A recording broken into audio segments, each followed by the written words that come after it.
Der Dreißigjährige Krieg ist der längste Krieg auf deutschem Boden. Er bringt unendliches Leid über die Menschen.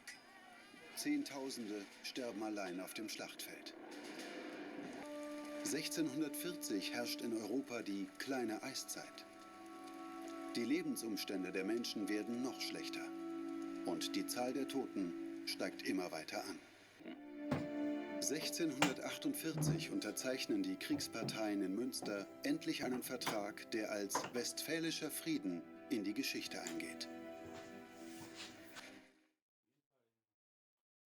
Das könnte tatsächlich barocken Ursprungs sein.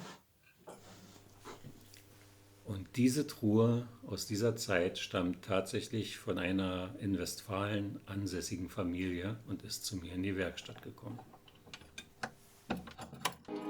Im Westfälischen Frieden streben die Unterzeichner eine Balance in der Mitte Europas an, um die machtpolitischen und religiösen Gegensätze auszugleichen. Er wird zum Grundgesetz des Reiches. Das ist die hohe Kante. Der Begriff kommt aus dem Mittelalter und wird noch heute verwendet, wenn man sagt, ich lege mir was auf die hohe Kante. Er schafft einen dauerhaften Religionsfrieden. Bis heute bestimmt er weitgehend den Verlauf der Konfessionsgrenzen in Deutschland. Er ist Ausdruck einer Einheit in Vielfalt. Was für ein Stück Geschichte hier. Jetzt gehen wir mal von der gesellschaftlichen, historischen Bedeutung dieser Truhe zur handwerklichen, individuellen über. Und die Frage interessiert, ist diese Truhe wirklich von 1648? Dazu betrachten wir mal die Dinge, die wir sehen. Eine Rückwand mit schmiedeeisernen Winkeln, die mit Eisennägeln verbunden sind. Schmiedeeiserne Scharniere. Und die Rückwand ist mit Holznägeln in die Seiten genagelt. Der Deckel ist ein Brettdeckel, an dem die Scharniere auch wieder mit Eisennägeln verbunden sind, und auf diesen Brettdeckel wurde ein Rahmen gesetzt, mit Holznägeln in diesen Brettdeckel reingenagelt. Da sieht man hier die Holznägel auf Gärung gearbeitet, die Winkel für die Eckverbindung. Hier ist eine Profilleiste am Sockel, die schon mal später ergänzt wurde. Wir haben Kugelfüße, 4 Kugelfüße, handgeschmiedete Beschläge. Die seitlichen Profilleisten vom Deckel sind über Hirn an den Brettdeckel genagelt worden. Die Schnitzereien, Flachschnitzerei ist norddeutsch. Was mich irritiert, sind die Pilaster, die scheinen mir ein anderes Holz zu sein, also auch Eiche, aber irgendwie passen die nicht so ganz dazu. Vielleicht war da mal ein anderes Motiv dran und wurde später überarbeitet. Die Diamanten dort oben, ja, die könnten noch aus der Zeit sein. Schlüsselschild und Schlüssel. Der Schlüssel wurde mal ergänzt. Hier haben wir die Kugelfüße, etwas neueren Datums.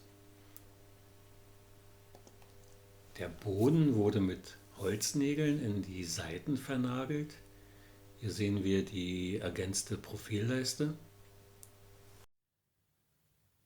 Aber der Rest.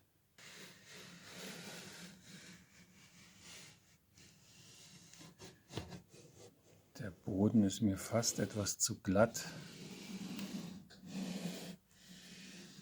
Also es kann sein, dass die schon mal ohne Füße da gestanden hat und so über den Boden gezogen wurde.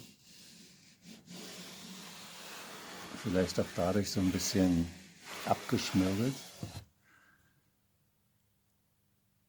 Man spürt kaum den Hobelstoß.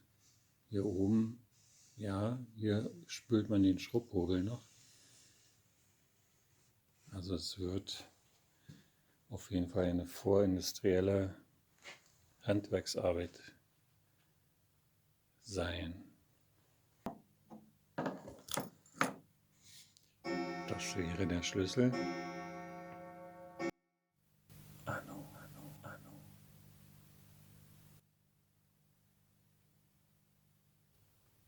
1648. Die Friedenstruhe. Was für ein schöner Name. Oh Mann, da kriege ich Gänsehaut. Es gab doch schon immer Zeiten, in denen sich die Menschen nach Frieden gesehnt haben. Oder die Zeiten gibt es halt immer, aber dass es immer wieder so sein muss. Ich bin beeindruckt. Ich werde mal schauen, was hinter dem Schlüsselschild zum Vorschein kommt. Truhen dieser Art wurden oft als Aufbewahrungsmöbel verwendet, aber sie hatten auch eine symbolische Bedeutung, da sie oft als Erbstücke oder Erinnerungsstücke dienten. Die kunstvolle Gestaltung könnte darauf hindeuten, dass die Truhe nicht nur funktional, sondern auch ein Statussymbol war. Und dann zählen wir 1 und 2 zusammen. Wir haben Rosenmotive, die Zeichen der Liebe sind, und wir haben hier ein Schlüsselschild in Herzform.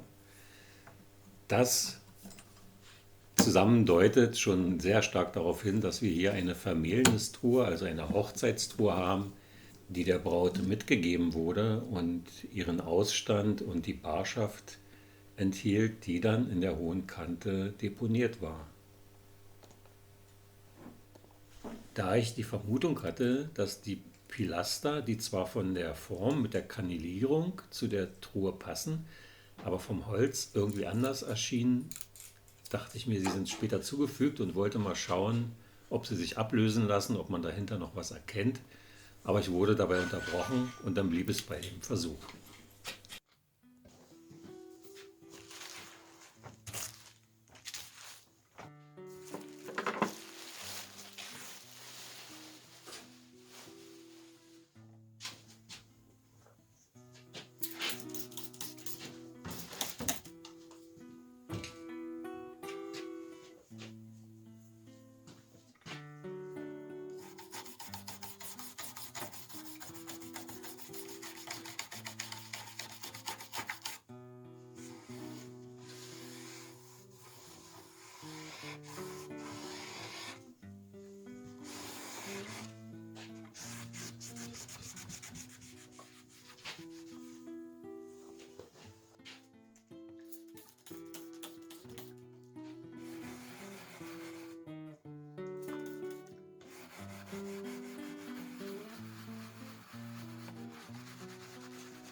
Thema Holznägel.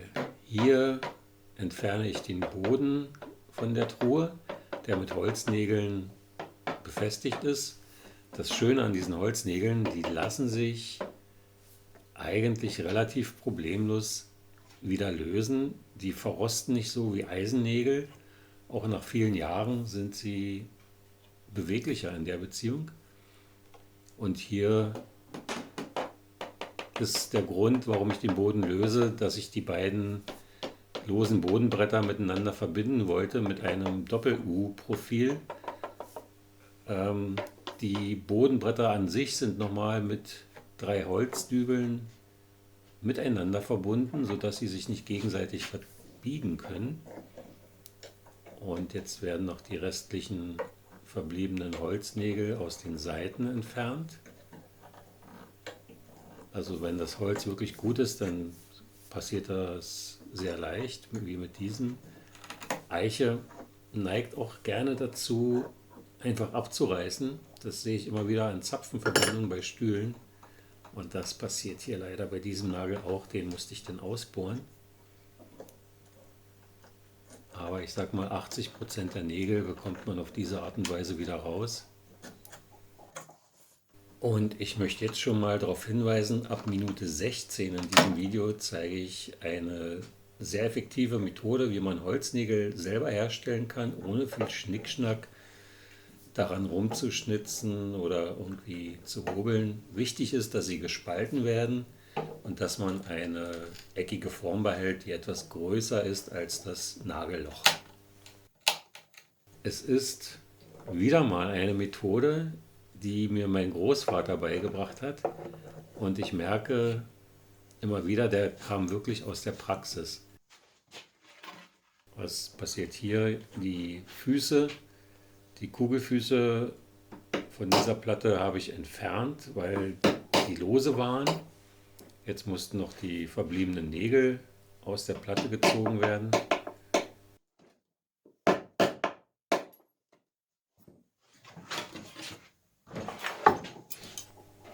Und ja, die Nägel, die halt rosten, die gehen immer etwas schwerer raus. Hier sieht man noch wunderschön die Form des Holznagels, richtig schön angespitzt. Und auch noch die kantige Form. Sehr schön geht das hier raus. Hier setze ich den Boden der Truhe wieder ein. Ich muss noch das Maß für die Leiste nehmen, die ich dort einpassen will. Und ich will die beiden Bodenbretter nicht miteinander verleimen, sodass sie arbeiten können. Also habe ich mir überlegt, werde ich ein Doppel-U-Profil fräsen, was ich über beide Böden drüber stülpen kann. Und die Böden sind ja jeweils noch mit 3 Dübeln verbunden. Das hier ist meine alte Tischfräse aus den 50er Jahren. Man sieht es, ein 16er Dorn, also 16er Spindel, Kronenfräser.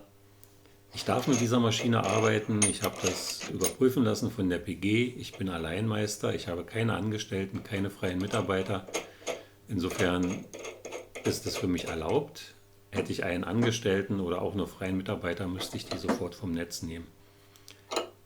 Dieser Schlüssel, Horchwerke Sachsenring Zwickau, später Trabant, der ist über meinen anderen Großvater in meinen Besitz gekommen. Er war Werkzeugmacher bei Siemens und das macht doch einfach Spaß, mit so einem Werkzeug zu arbeiten. Das ist, ja, finde ich toll. Und toi toi toi, mir ist noch nie etwas passiert an der Fräse. Das Wichtige beim Arbeiten ist, nicht in Routine zu verfallen oder mal schnell zu arbeiten und nie den Respekt vor der Maschine zu verlieren. Den Tiefenanschlag für meine Fräsung stelle ich mir über das Werkstück ein. Ich lege es gegen den Fräser an der höchsten Spitze und messe vorn und hinten den Abstand, bis ich mein gewünschtes Maß habe. Kann ich das Lineal verschieben. Ja, das ist so die ganz simple Art, den Tiefenanschlag einzustellen.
In die Vorderbankzange spanne ich mir jetzt die Bodenplatten ein und bohre die abgebrochenen Dübel freihand aus.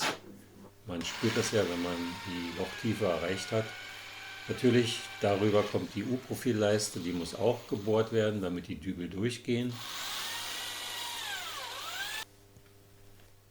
Während das Reinigen von außen der Truhe notwendig war, um dort die Verschmutzung und die Wasserflecken im Deckel runterzunehmen, war die Reinigung von innen notwendig, weil hier gab es später mal eine Übermalung mit einem Nitrolack, dem Geruch nach zu urteilen. Der wurde über alles übergestrichen, über die Scharniere und über das Schloss und auch alle Innenflächen. Und der war auf jeden Fall nicht authentisch und den wollte ich wieder runternehmen. Die Truhen waren früher roh oder maximal geölt.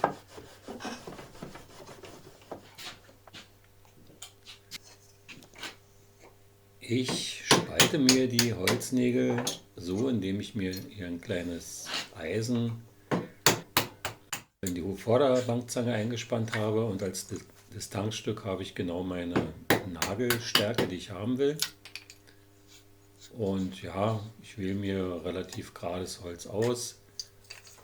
Und der Sinn dieser Aktion ist, dass der Nagel möglichst im Faserverlauf gespalten wird und dass die Fasern wenig durchtrennt werden.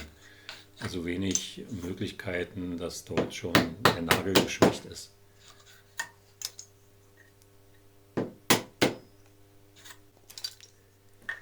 Die Verwendung von Holznägeln zur Verbindung von Saiten ist sehr typisch für diese Zeit. Metallverbindungen wurden später erst im größeren Umfang verwendet, weil sie einfach teurer waren. Und Holznägel konnte sich jeder Schreiner, jede kleine Werkstatt selber herstellen. Metallnägel mussten eingekauft werden.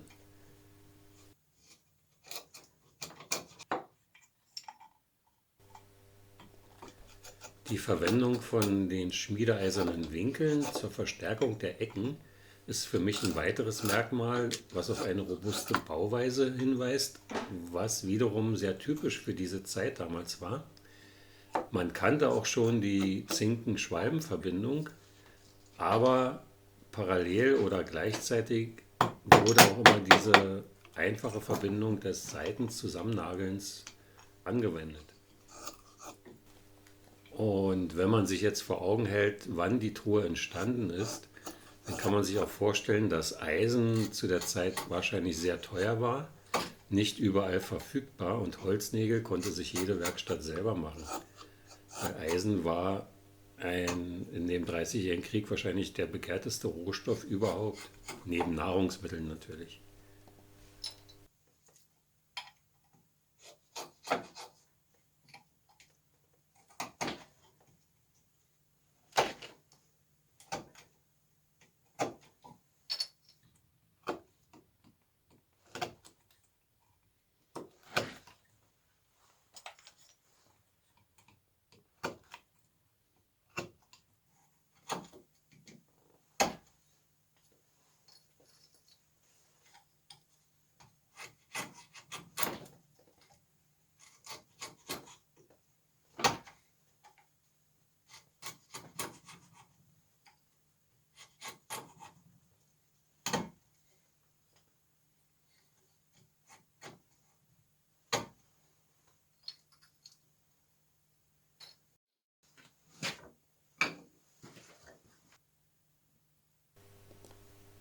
Hier habe ich die Distanzleiste schon angepasst, die Dübellöcher sind durchgebohrt, jetzt wird sie nochmal aufgesetzt.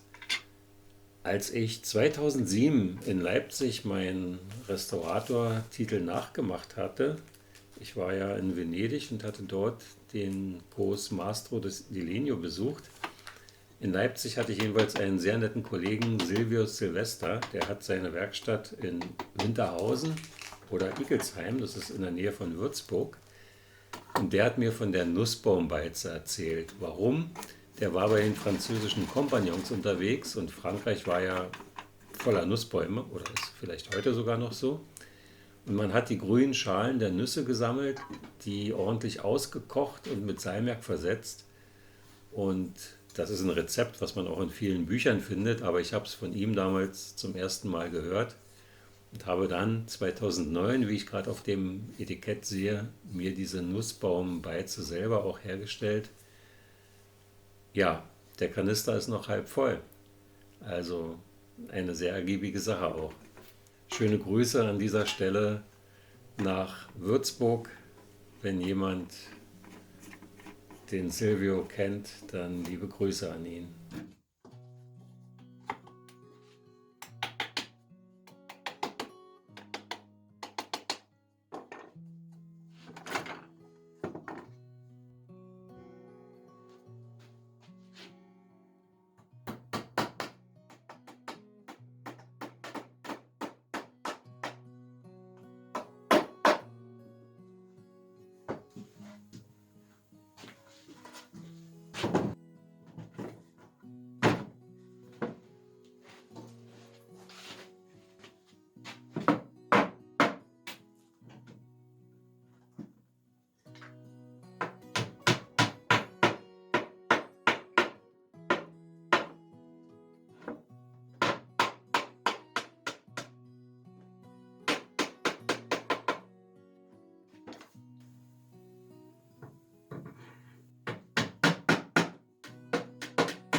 Der Boden der Truhe war ja in der Breitenverbindung mit 3 Dübeln nochmal gesichert und genau so wurde es auch beim Deckel gemacht, was mir das Einpassen der Passleiste etwas erschwerte.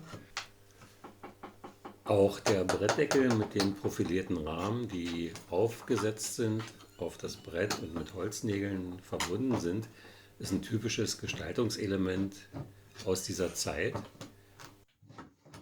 Von innen sieht man, sind die schmiedeeisernen Scharniere dagegen gesetzt. Da kann ich also die Leiste nicht reinschieben und die Dübel versperren mir den Weg. Und von außen sind die Scheinrahmen draufgesetzt, die mir auch ein sinnvolles Einpassen dieser Leiste erschweren.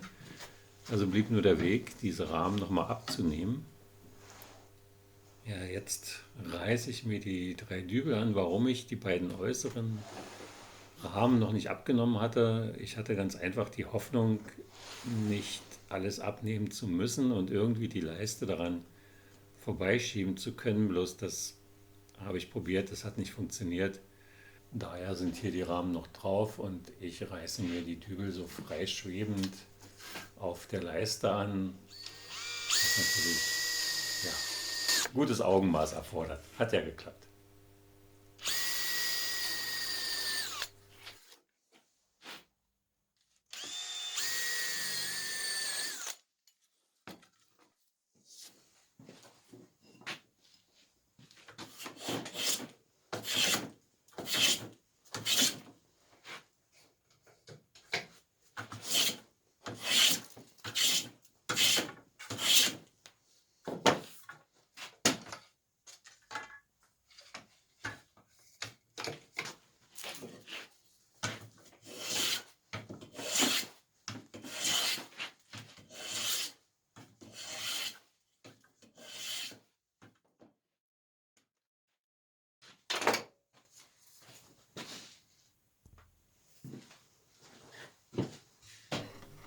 Ja, der Rahmen ging super leicht ab, wunderbar. Das war ja ein Kinderspiel, dachte ich mir. Und zum Glück habe ich noch bemerkt, dass dieser Rahmen in der Gärung vernagelt war. Sonst hätte ich mir den da noch aufgerissen. Und wenn diese Nägel rosten, dann ist das immer eine richtige Mühe, die heil rauszubekommen, ohne dann noch einen größeren Schaden zu machen.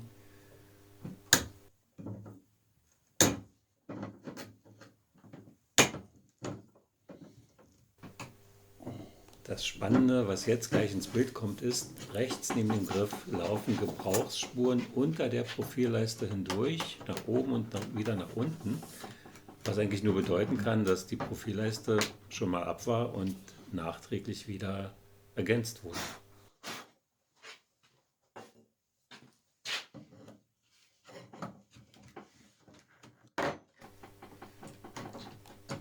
So kann man nochmal einen Blick auf den Brettdeckel werfen.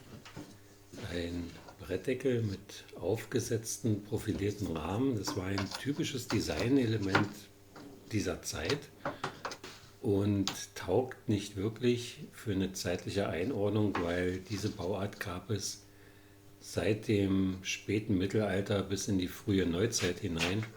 Ich habe aktuell eine Truhe von 1809 in der Werkstatt stehen und die weist fast die identischen Konstruktionsmerkmale auf wie diese Truhe. Der einzige Unterschied ist, dass die Seiten miteinander verzinkt sind und nicht wie hier mit Holznägeln vernagelt und mit Eisenwinkeln gesichert.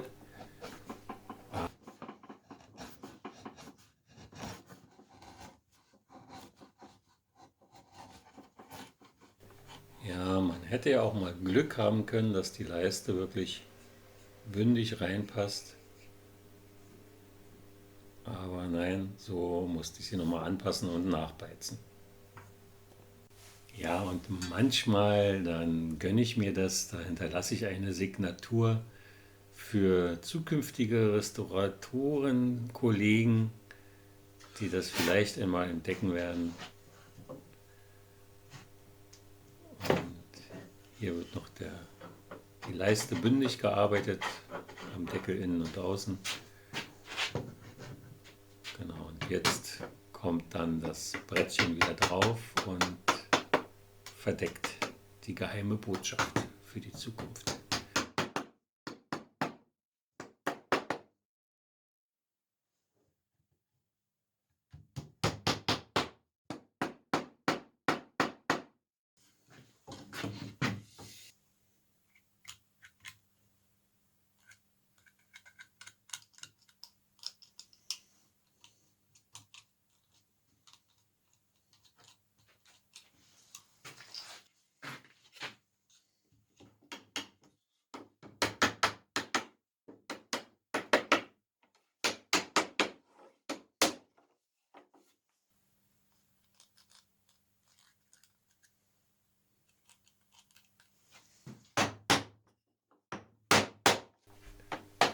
Zu guter Letzt kriegt die Truhe wieder eine Schutzschicht. Ich benutze hier einen Mix aus sehr viel Balsamterpentin, Orangenterpene mit Bienenwachs und einen Teil Leinöl. Das dringt sehr gut in die Holzoberfläche ein, ist ein traditioneller Oberflächenschutz und lässt sich auch ganz gut polieren, bildet einen seidenmatten Glanz. Ja, das war der Abschluss dieser wirklich sehr emotionalen Arbeit an dieser Truhe. Es hat mir sehr viel Spaß gemacht. Und hier sieht man das Ergebnis. Es ist wirklich ein Schmuckstück. Einheit in Vielfalt. Der Westfälische Friede beendete einen Krieg, der Teile Europas und vor allem Deutschlands verwüstete und entvölkerte. Sein Ende war der Beginn einer neuen Epoche Europas. Pax optima rerum. Der Frieden ist das höchste aller Güter.